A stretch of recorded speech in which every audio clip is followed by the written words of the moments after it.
Off the Wall Productions is proud to present Voices of the Methow. This is a series of conversations with interesting folk in and around the valley. I have Jodie Buller here with me. Jodie, thanks for being on Voices of the Methow. We're going to be talking about natural or green burials. Before we begin, can you give a brief introduction of yourself and your experience with natural burials? Thanks for having me, Byron. Yeah, I have been the cemetery manager, or the sexton, for White Eagle Memorial Preserve, which is a natural burial ground outside of Goldendale, Washington, for about 5 years. I didn't know that I would be following this path, but about 13 years ago, I fell in love with a man who died of brain cancer and walked through his process with him, and it planted a fair number of seeds in me. He was really into permaculture, and I learned a lot about both ecology and end of life from that experience. And when I got the chance to visit White Eagle, which was started about 10 years ago in response to the founder of Sacred Earth Foundation, which is this nonprofit, the entity that stewards it, in response to his sudden death, he wanted to be buried on the land. And I think my experience in doing this work for the last number of years has been that that's a call a lot of people have. And so what we're able to do is offer people the opportunity to do that, to help bury their friends and loved ones, help them return to the earth. Oh, what a great thing you're doing, yeah. So, Jodie, let me ask you, what is a natural burial? It is very much what people in pioneering days used to do before we had a separation of natural or institutional. It is the digging of a hole in the ground. With natural burial, it's generally shallower than that 6 feet deep notion. With a shroud burial, we're digging maybe 3.5 feet deep. Okay. And trying not to dig a bigger hole than we need to. We're trying not to disturb the root systems of the trees nearby. And we're lining the bottom of that burial site with biomass, is what we call like forest duff or things from the garden. And then we're lowering someone who's either in a cotton or other biodegradable shroud or in a plain pine box casket. Nothing heavy veneered, no metals, and nothing that's not going to biodegrade. That's the goal, right? Everything that we bury in the earth to return to the earth. And then we're taking shovels and either with the help and support of family and friends or just the help and support of the White Eagle crew, we are filling the grave and making a burial mound because the earth will subside. This is not a green lawn mowing situation. This is a burial mound in a forest. And we are hosting or facilitating whatever kind of burial service the family wants. And often that's not very formal, but it is very sincere. So people are bringing poems, or they're writing letters and reading letters, or just telling stories about the person that they're burying. Most folks aren't in suits and ties, definitely not in heels, because we're out in the wilderness. And I think that there's a level of engagement in the process that I'm pretty sure we get to hear as staff at the cemetery. A lot of really illuminating and beautiful stories that can't necessarily come out in a more formal burial service atmosphere. Well, it sounds like you're able to offer perhaps a place for people to feel more comfortable and to create their own perhaps rituals or when you have a death, can it be pretty healing to have people involved in the process? Very much so. I really encourage people, one, to take their time with this process and not feel like they have to do something and have to, right away. We got to, especially if their person's not being embalmed, because that's the main thing with natural burial. And I didn't mention that earlier, but there's no embalming fluid used. People are held in shelter. Their bodies are cooled down so they can be held for quite some time. And I encourage people to take that time. And if there's somebody in their family who has carpentry skills and wants to build a casket, that can be really powerful. Really healing. Or if there's a seamstress and a special blanket she wants to turn into a shroud for someone. If people in families play music, offering for them to bring their guitar or bring their playlist or whatever those bits are that really repersonalize and on the human scale. So it is a collection, a community of humans helping to do this really ancient human duty, which is burying our loved ones. So yeah, maybe people can actually make personal contributions then, yeah. To be of use is a be of huge use, yeah, human need. Yeah. And you were talking about like embalming fluid and things like that. Is there some potential health hazards or negative environmental consequences from like embalming fluid? Yeah, it's some of it has to do with scale. I just was reading in some fact sheet that every year in the U.S. we are burying 4,300,000 gallons of the stuff. Whoa! So the scale of that can't help but have an impact. Okay. There are studies starting to show up that like funeral directors, people who are working with embalming fluid over the course of their career, it is having impacts on their health. Yeah. Okay. And so there's the personal health impact, and then there's the impact on the ecosystem, on the ecology.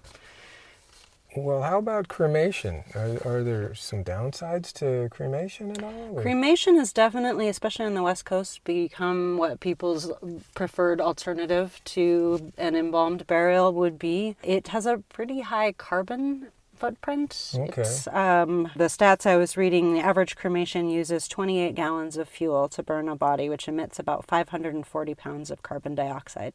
So that's if you do the math, and I didn't, but somebody did, Huffington Post, Katrina Spade's article, How Your Death Affects the Climate, I think is where this is coming from. So about 250 tons of carbon dioxide goes into the air from cremations in the U.S. each year. Okay. There is a new alternative called aquamation, which is a water-based cremation. Really? And that, I think, will begin to catch on. Its carbon footprint is much lower. Oh, okay. As people are really, that is important. And you called that aqua? Aquamation or aqua cremation. Okay, that's news to me. Yeah. It's new, and it's not available everywhere yet. I think Portland, Oregon is the closest I know of. Okay. And what about conservation burial? What distinguishes it from other green burial offerings? Well, the I think primary distinguisher for conservation burial is this is the word conservation. So the Green Burial Council, which is a national certifying body, talks about 3 levels of natural burial.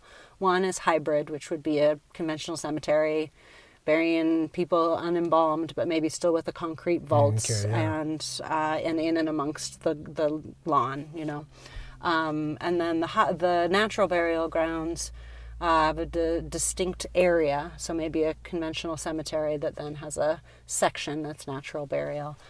Conservation burial grounds are generally at least 5 acres, like they're much larger in space, and are either intact wilderness, like we're working with at White Eagle, or places of like intrinsic value for restoration. And there's stewardship, and active land stewardship is a huge part of the purpose. So often they exist in conjunction with a land trust or other stewardship organization. The main goal is not just the burying of bodies. It is, how do you tend this land? How do you protect and support this land? There are, I think, 10 conservation burial grounds in the U.S., many of them in the southeast, where cremation did not take on as quickly. And so there was a much, I think, stronger need for an alternative. Well, tell me, do you work with funeral homes?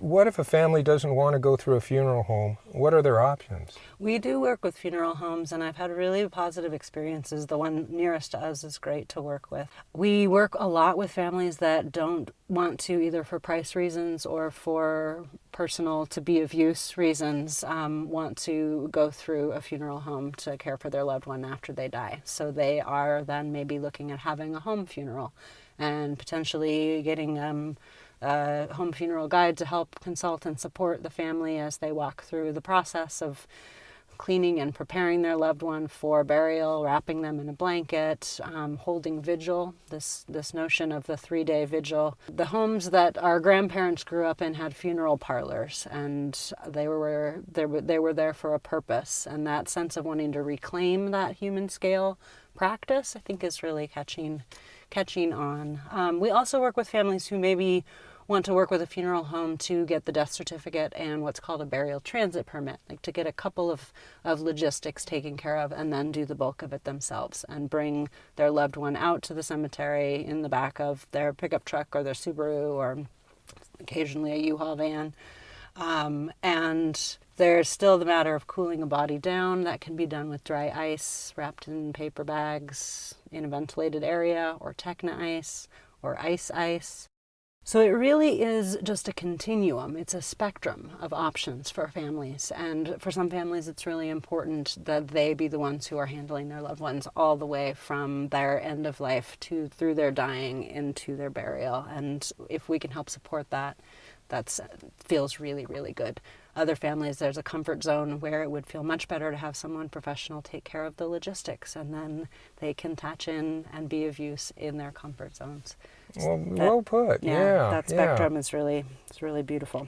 So White Eagle Memorial Preserve is part of a larger nonprofit organization, Sacred Earth Foundation, which also runs Oconee Ranch summer camps.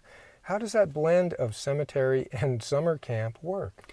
It's a peculiar blend, isn't it? Yeah. It works beautifully. The summer camp kids, if we happen to have a burial coming up during a summer camp session, the staff talks with them about it. There's a normalizing going on.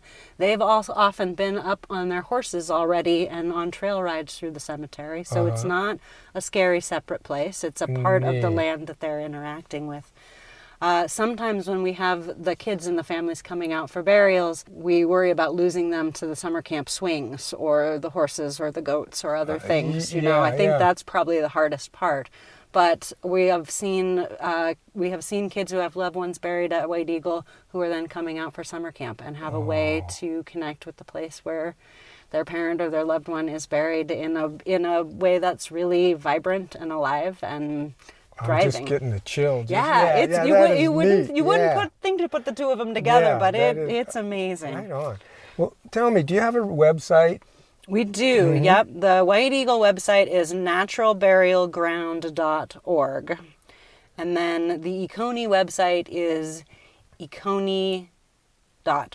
And Oconee is spelled E-K-O-N-E. And you can get information about both entities on either website. Great. This is a fascinating subject, and we're just skimming the surface on this one, I know. Is there anything that we missed or that you'd like to mention before we wrap up for now?